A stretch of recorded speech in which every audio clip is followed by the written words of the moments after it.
Welcome back, everyone. This is episode 2 of my Machine Learning with Python end-to-end IoT tutorial series. So if you're just coming here first, go back to episode 1 where we go over training the machine learning model and learning about the data set that we're going to be practicing with. Today's episode is going to be entirely about building applications and clients to stream this data over an MQTT broker and then have a backend model or a backend client that's actually running the machine learning model. So we're going to set this up to sort of simulate a real manufacturing or IoT type problem rather than just training a data science model on static data like we did in the first video. So again, just going over the architecture, we're going to first build a publishing client that takes all of the data from, unfortunately in this case, just a raw CSV type data set and streams it continuously into the HiveMQ public broker, okay?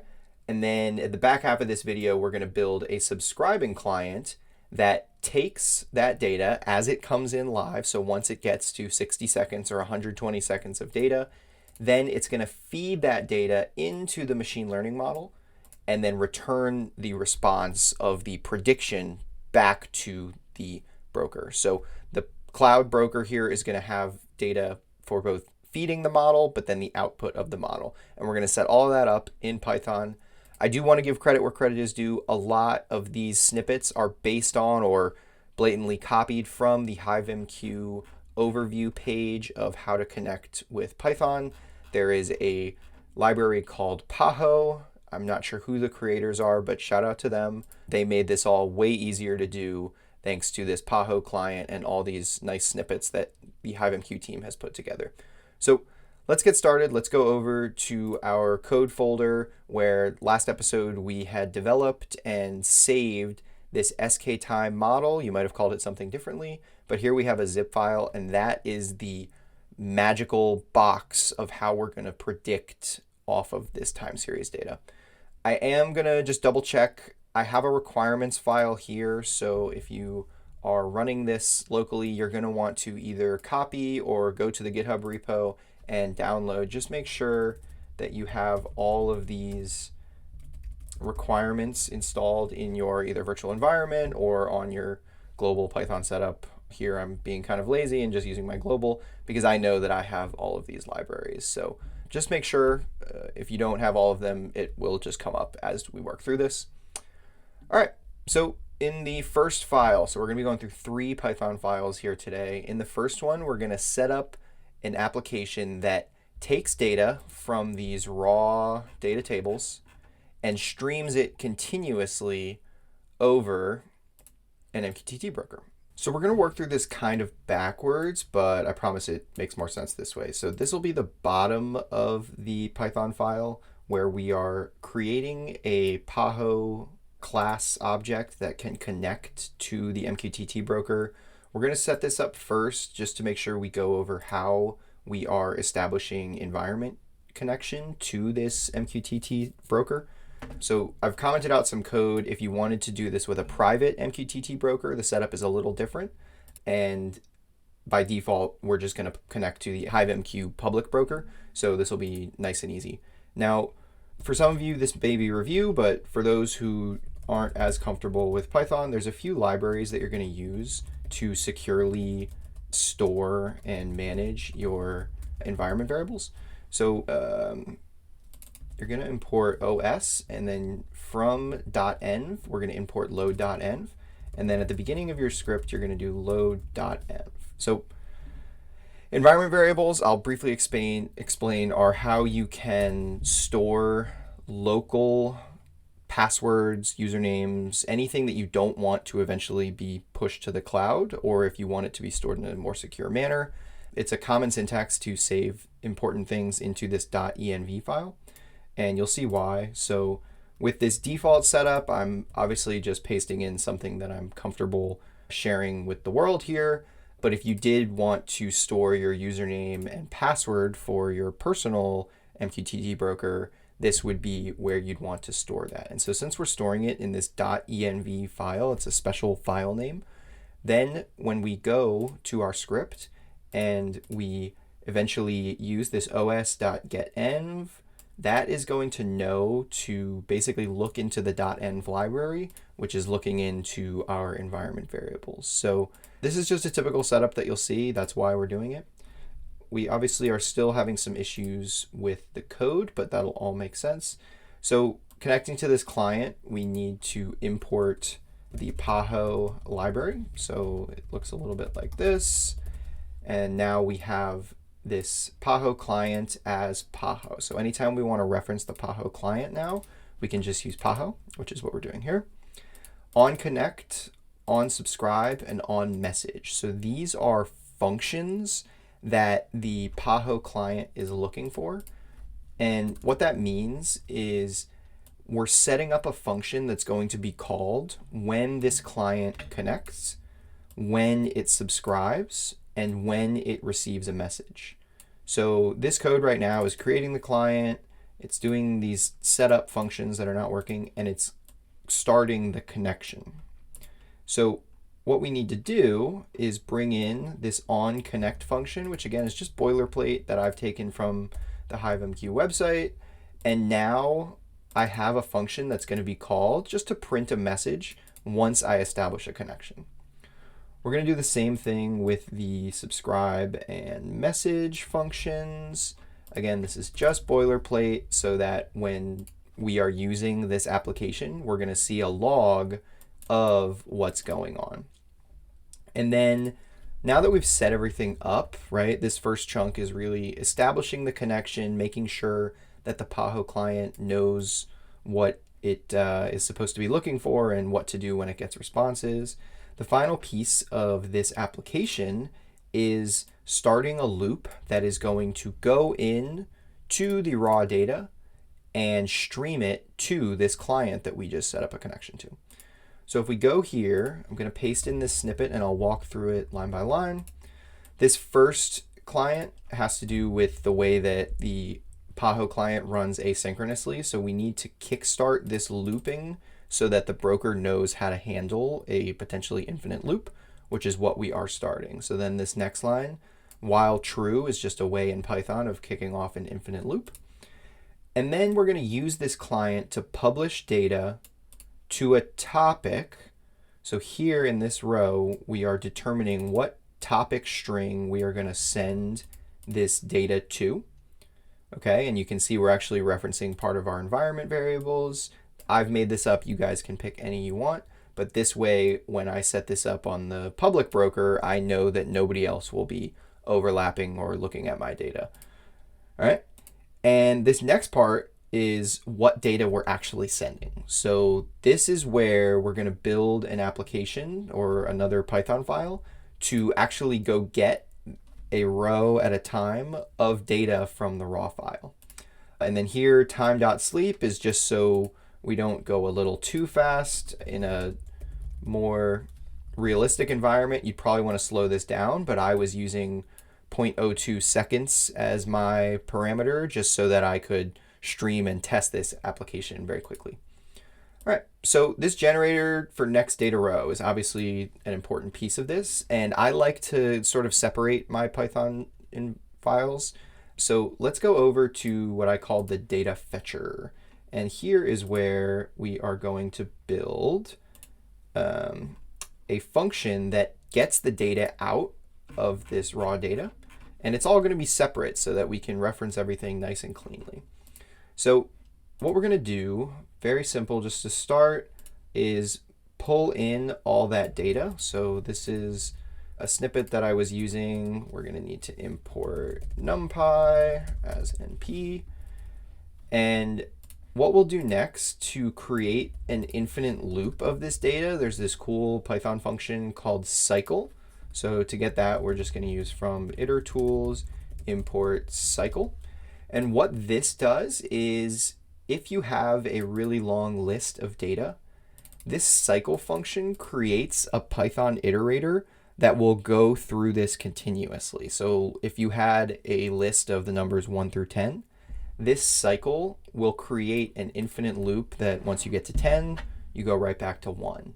And in this scenario, when we want to stream this over and over again so that we can continuously practice, that's a really nice setup to quickly establish our data. This next snippet is just some contextualization so that we don't have to use indices of this data. So I've set this up to label the column names, which makes things a little easier. And now the fun part is creating that function that we're going to use in our other Python script. So we're creating this function that's called a generator.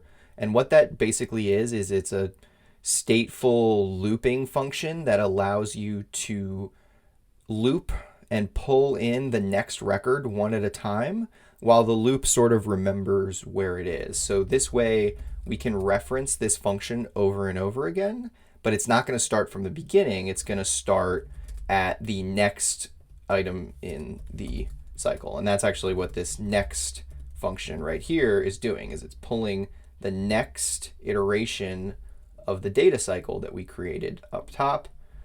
Then we're going to do some transformation to turn this into a nice clean JSON object that we're going to send over the MQTT broker.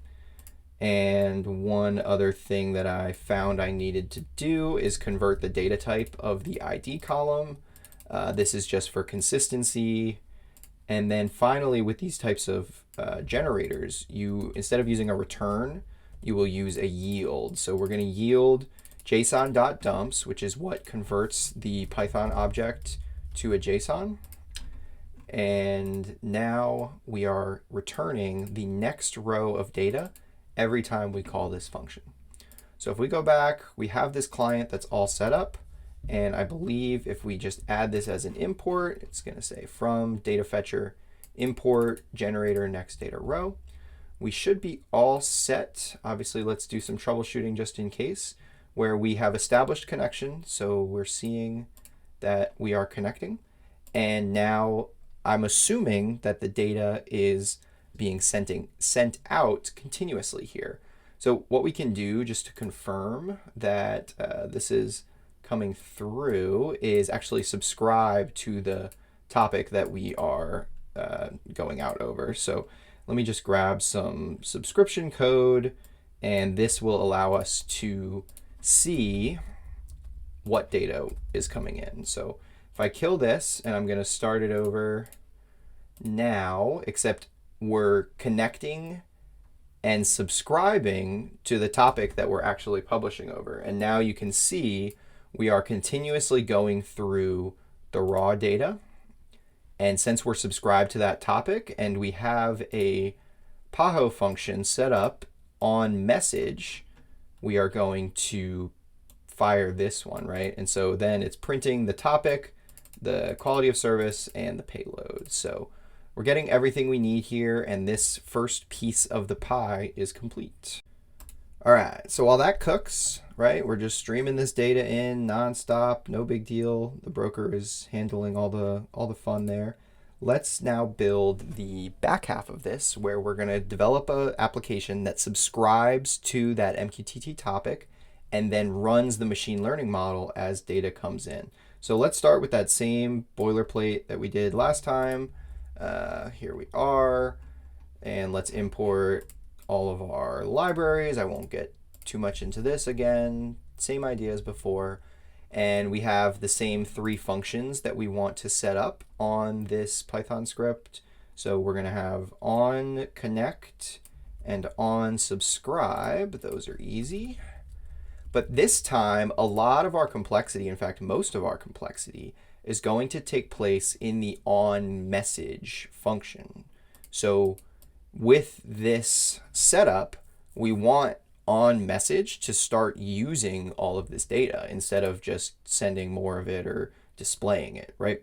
So this on message function is really the remaining piece of this application. So let's just add in a few more things. So in order to use our .env environment variables, we need to have load.env.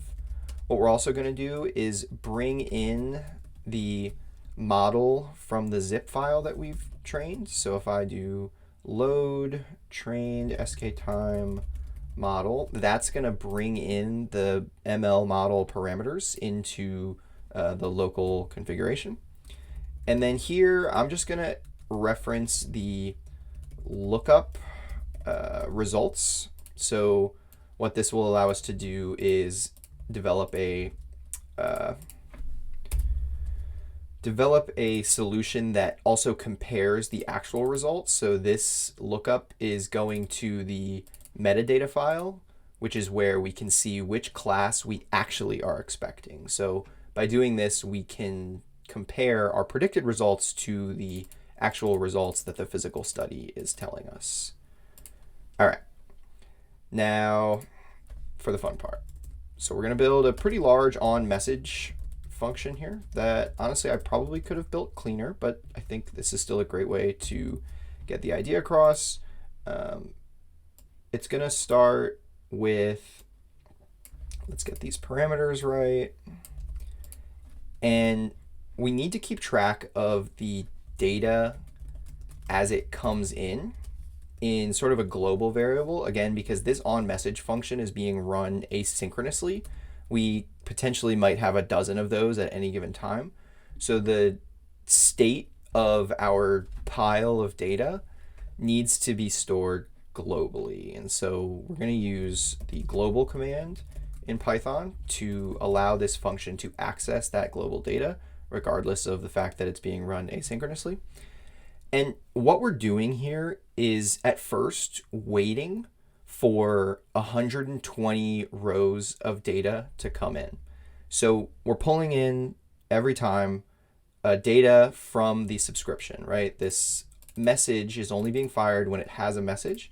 And so we can run a function to get the data for this individual call. And now we have that, okay? And what we can do next is actually create a long string of data based on this package that's coming in, right? This JSON body comes in with all these columns, and we want to append them in this like sort of unique way.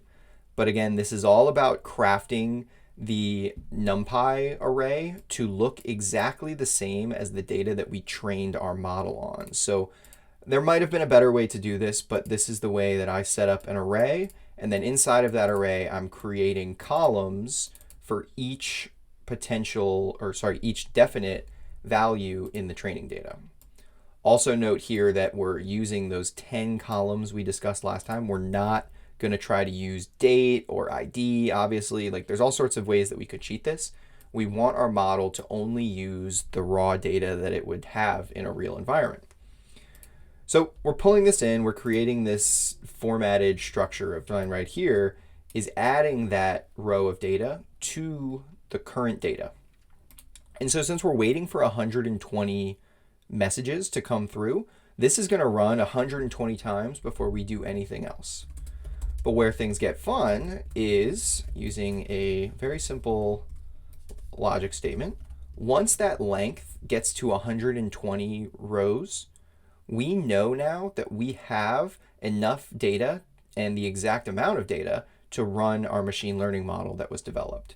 So once this gets to 120, we're going to first convert everything into a NumPy array. Again, this is just a predecessor step for running machine learning libraries. So if you convert an array to a NumPy array, all you do is np.array. We're going to do one more step, which is, again, just about formatting things. This is a sort of NumPy array trick to put a subset of data into another nesting layer of arrays. So this is a necessary step basically because the prediction engine that we're going to be using is expecting an array of data, and we are only giving it one. Now that's okay, but we just have to put it inside of an array so that it's structured in a way that is exactly the way that the model was trained.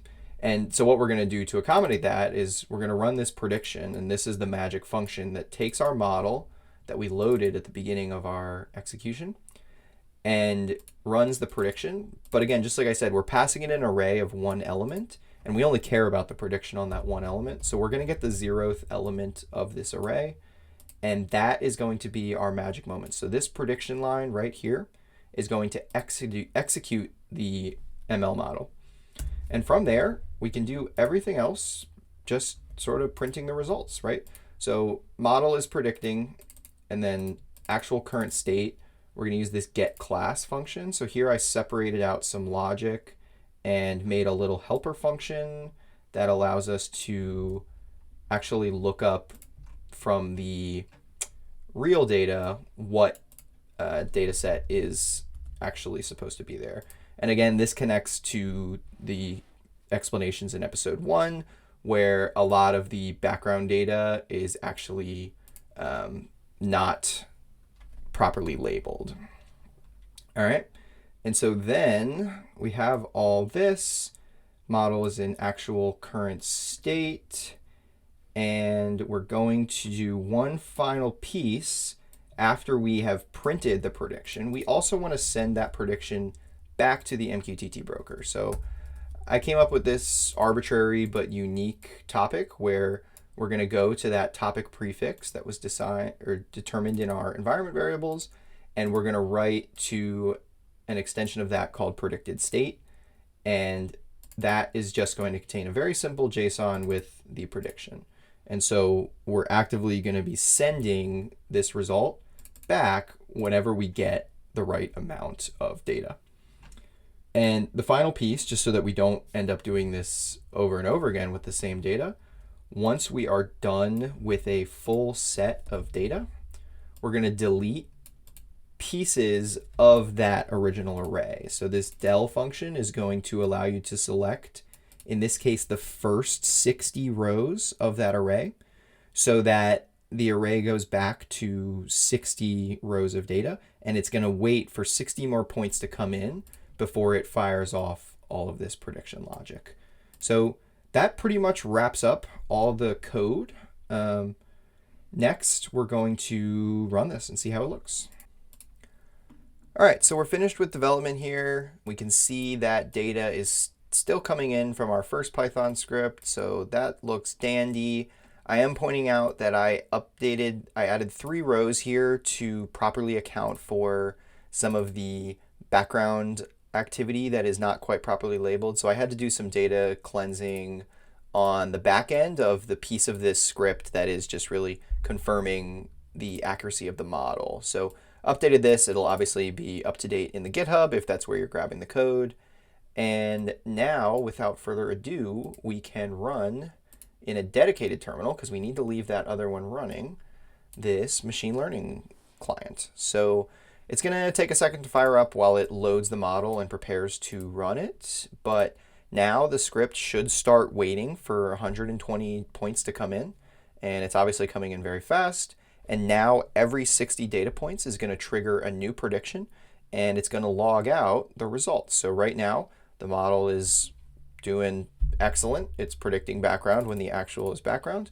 And if we hang on, all right, so we've skipped ahead to a point in time where the ID is 6 and the time is greater than 0. So if we look at our metadata, we should expect the model to be predicting that there is wine in front of the sensors right now. And so if we switch back from background, we're seeing that the model is coming through much more accurate. It's still predicting background a couple times, but that's okay. The accuracy was not as good as it could have been. But we can see now that the model is truly running on the live data and returning its prediction. So that's an end-to-end machine learning project. I encourage you all to try out either this type of project or something new. This has been an amazing learning experience for me, actually setting up something the way that it would in a real environment instead of just training a notebook or training a model in a Jupyter notebook. So everyone, thanks for hanging out. Hopefully you were able to follow along. Please let me know if you have any suggestions for future content. I'm always looking to improve, and I appreciate you. Have a great day.